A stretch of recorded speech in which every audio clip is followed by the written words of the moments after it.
ഇനി ഞാൻ അടുത്ത ആളെ വിളിക്കുകയാണ്. അദ്ദേഹം ഇങ്ങനെ ഒരു 90കളുടെ രണ്ടാം പകുതിയിൽ ഇങ്ങോട്ട് ഒരു ഹീറോ ഹോണ്ട സ്പ്ലെൻഡർ ഓടിച്ചുകൊണ്ടിങ്ങ് വന്ന് നമ്മുടെ മനസ്സിൽ കയറി സ്ഥാനം പിടിച്ച ഒരാളാണ്.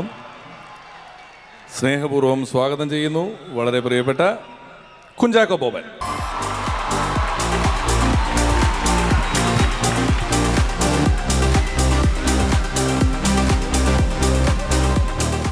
നാട്ടുകാരെ സുഖമാണോ? കൈരളി ചാനലിൻ്റെ 25ാം വാർഷികം, അത് എന്നെ ഈ ചടങ്ങിലേക്ക് ക്ഷണിച്ചത് മമ്മൂക്കയാണ്. പക്ഷെ അതിലൊരു ബ്രില്യൻസ് ഉണ്ടായിരുന്നു. എന്നെ ക്ഷണിച്ചതിലൊരു ബ്രില്യൻസ് അത് എന്താണെന്നുള്ളത് ഈ വേദിയിൽ വന്നപ്പോഴാണ് എനിക്ക് മനസ്സിലായത്. മമ്മൂക്കയുടെ ഒപ്പം പേട്രിയോട്ട് എന്നുള്ള സിനിമ ചെയ്യുന്ന സമയത്ത് മമ്മൂക്ക കുറേ ആൾക്കാരുടെ ഇടയിൽ നിന്ന് എന്നെ അടുത്ത് വിളിച്ചു വരുത്തിയിട്ട് പറഞ്ഞു, ചാക്കോ മാഷേ, മമ്മൂക്കയും DQ എന്നെ അങ്ങനെയാണ് വിളിക്കുന്നത്, എനിക്കൊരു 25,000 രൂപ കടം വേണമെന്ന് പറഞ്ഞു. ഞാൻ പറഞ്ഞു ശരി, ഗഡുക്കളായിട്ട് തന്നാൽ മതിയോ എന്ന് ചോദിച്ചു.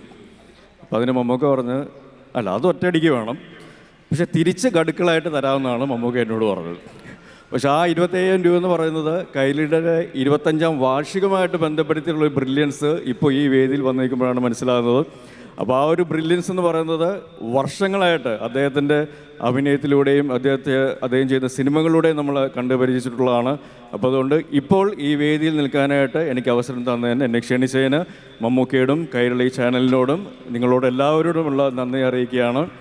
അതുപോലെ തന്നെ അബുദാബി എനിക്ക് കുറച്ചുകൂടെ പ്രിയപ്പെട്ട ഒരു സ്ഥലമാണ്. ഒരുപാട് മലയാളികൾ ഉണ്ട് എന്നതിനപ്പുറം എൻ്റെ പ്രിയ ജനിച്ച സ്ഥലമാണ് അബുദാബി.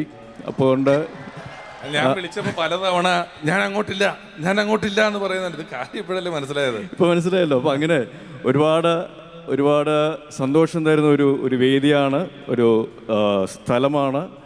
അതോടൊപ്പം തന്നെ ഇത്രയും വലിയൊരു ചടങ്ങിനെ ഇവിടെ നിൽക്കുമ്പോൾ കൈരളിയുമായിട്ടുള്ള ഒരു ചെറിയൊരു ബന്ധം കൂടെ എനിക്ക് പറയാനുണ്ട്. കാരണം കൈരളി ചാനൽ തുടങ്ങിയ സമയത്ത് സിനിമ സംബന്ധമായിട്ടുള്ള കാര്യങ്ങൾ, ചാനലിൽ വന്നപ്പോൾ എനിക്കൊന്ന് ഗോവിന്ദൻകുട്ടി ചെയ്ത സ്റ്റുഡൻസ് ഓൺലി എന്ന് പറയുന്ന പരിപാടി, അതെനിക്കൊന്ന് കസ്തൂരിമാൻ ചെയ്യുന്ന സമയത്താണ് അതിൻ്റെ ഏറ്റവും ആദ്യത്തെ ഭാഗങ്ങളിലൊന്ന് കസ്തൂരിമാൻ സെൻറ്റ് സേവിയേഴ്സ് കോളേജ് ആലുവയിൽ ഷൂട്ട് ചെയ്തത് സ്റ്റുഡൻസ് ഓൺലി പരിപാടിയിലൂടെയാണ്.